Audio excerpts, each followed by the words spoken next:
listening to the trees, the story of Suibne Gelt.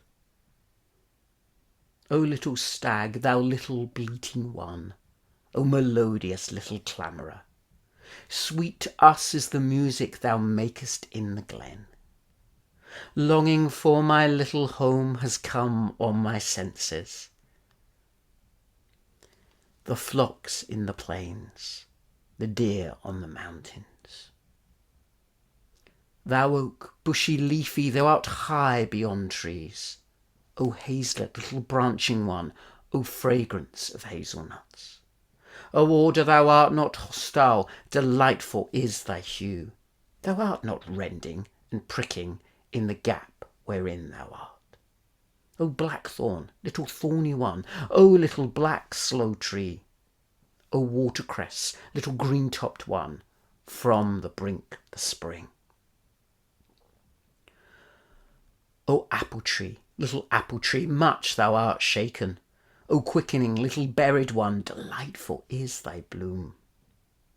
O briar, little arched one, thou grantest no fair terms, ceasest not to tear me up until thou hast thy fill of blood. O yew tree, little yew tree, in churchyards thou art conspicuous. O ivy, little ivy, thou art familiar in dusky woods. O holly, little sheltering one, thou door against the wind. O ash tree, little baleful one, hand weapon of a warrior. O birch, smooth and blessed, thou melodious proud one, delightful each intertwining branch on the top of thy crown. The aspen a trembling by turns I hear, its leaves are racing me, seems it is the foray. My aversion in woods, I conceal it not from anyone, is the leafy stirk of an oak, swaying evermore. Oh, there was a time when I deemed more melodious than the quiet converse of people, the cooing of the turtle dove flitting about a pool. There was a time when I deemed more melodious than the sound of the little bell beside me, the warbling of the blackbird, and the belling of a stag in a storm. There was a time when I deemed melodious the yelping of the wolves, than the voice of the cleric within, a baaing and a bleating. O goodly ye deem in taverns your ale feasts with honour. I had liver, a quaff of water, in theft from the palm of my hand out of a well. Though yonder in your church you deem melodious the soft converse of your students, more melodious to me is the splendid chant of the hounds of Glen Balkan. O goodly, you deem the salt meat and the flesh that are eaten in the banqueting houses. I had liever eat a fresh watercress from some place without sorrow. Magaroth, the Battle of Magaroth in 637 of the Common Era. It started. The sound and the clamour and the distasteful noise of human violence.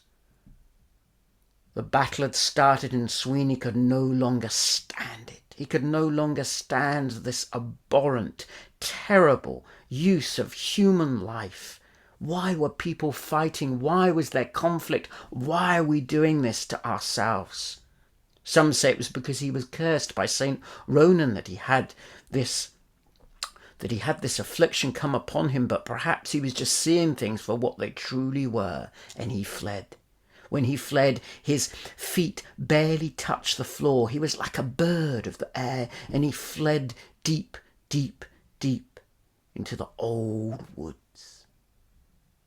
First of all, he settled on the top of an ivy-clad hawthorn tree It felt very uncomfortable indeed, as you can imagine, and so he flitted again, and this time he ended up on a briar with fine spines underneath his flesh, and a blackthorn branch protruding out of it. He tried to settle here, but again it was not a good idea, and he fled again, deeper into the woods. And he ended up in the place of Glenbolcan, for this was a great place where madmen and mad women would settle, for it would give them peace for a time. It would be a sanctuary in nature. There were 4 gaps open to the wind. There was wonderful clean water from the springs. There was watercress and brook lime floating about the stream. It was a beautiful place where you could top up even if you were in madness.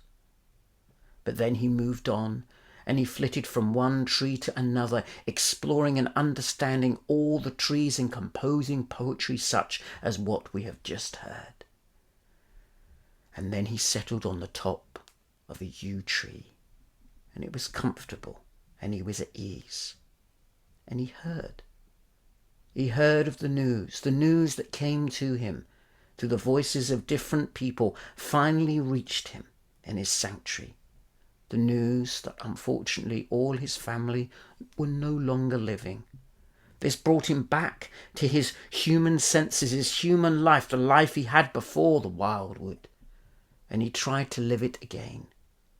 But as he settled, a woman came to him, the hag of the mill. She was a wild woman that lived as he did, and she goaded him and said, "Oh, tell me about your life in the trees. Tell me about the woods and the stags and the blackbird and the turtle dove and all the wonderful elements of nature." And he could feel that urge again to be in nature. And she said, "Oh, I can jump from one tree to the next. Do you think you can jump as well as I can?" And she jumped from one tree to the next, and he could not resist competing with her. And he jumped. And the moment he jumped out of his home into the woods, from tree to tree, he became the wild man of the woods once more. And for many years he lived in this way. Eventually he settled in the woods not far from a saint, St. Moling. And every day a woman who had taken pity on him, a servant woman, would bring out a small bowl of milk and give it to him. And even though Suibne was withered, he was grey, he was in a terrible state, her husband grew jealous of this kind act, just a kind act from her heart, and yet he could not stand it, and he felt jealousy, and he felt that anger rise in him. That anger which has no reference, that anger which is just pain coming through. And yet he lifted up a spear and he threw it, and it hit Suibne, and he fell. St. Moling blessed him as he started to pass away. But Suibne's life and death was not a waste, for his tale is still here to tell. And he spent all of his life listening to the trees. Blessed